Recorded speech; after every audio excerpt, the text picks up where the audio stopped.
लहंगा लाख हो गई। जी हाँ, नमस्ते प्रणाम दोस्तों, मैं ग्वाला आरबी। खबर आ रही भोजपुरी के दबंग स्टार खेसारी लाल यादव की तरफ से कि उनका एक बहुत ही जबरदस्त और ब्लास्ट होली सॉन्ग रिलीज होने वाला है, जिस सॉन्ग का टाइटल लहंगा लाख हो गई। जी हाँ दोस्तों, इसी गाने की बहुत ही बड़ी खबर आपको बताने वाला हूँ। तब तक आप इस वीडियो को लास्ट तक देखते रहिए और आप मेरे चैनल पे नए हैं तो वीडियो को दिल से लाइक करके ग्वाला आरबी चैनल को सब्सक्राइब करना बिल्कुल ना भूले।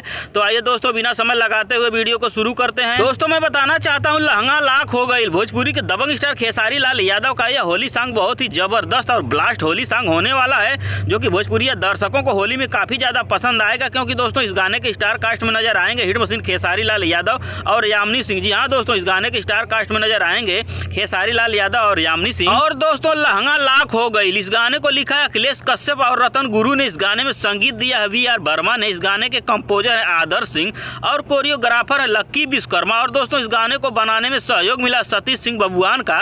और दोस्तों, इस गाने को अपने सुरों से नवाजा हिट मशीन खेसारी लाल यादव और अनुपमा यादव ने। जी हाँ दोस्तों, इस गाने को गाया है खेसारी लाल यादव और अनुपमा यादव ने। और दोस्तों, लहंगा लाख हो गई इस गाने को रिलीज किया जा रहा है 3 फरवरी 2023 को महादेवा रिकॉर्ड भोजपुरी के यूट्यूब चैनल से। जी हाँ दोस्तों, इस गाने को रिलीज किया जा रहा है 3 फरवरी 2023 को महादेवा रिकॉर्ड भोजपुरी के यूट्यूब चैनल से। लेकिन दोस्तों, इस गाने को कितने बजे रिलीज किया जाएगा इसकी ऑफिशियल जानकारी नहीं मिली है। जैसे ही ऑफिशियल जानकारी मिलेगी आपको वीडियो के माध्यम से बता दिया जाएगा। तो दोस्तों, लहंगा लाख हो गई भोजपुरी के दबंग स्टार खेसारी लाल यादव के इस होली गाने की जानकारी अगर आपको पसंद आई हो तो वीडियो को अधिक से अधिक लाइक करें, कमेंट करें, शेयर करें और दोस्तों ग्वाला आरबी चैनल को सब्सक्राइब करें। धन्यवाद दोस्तों।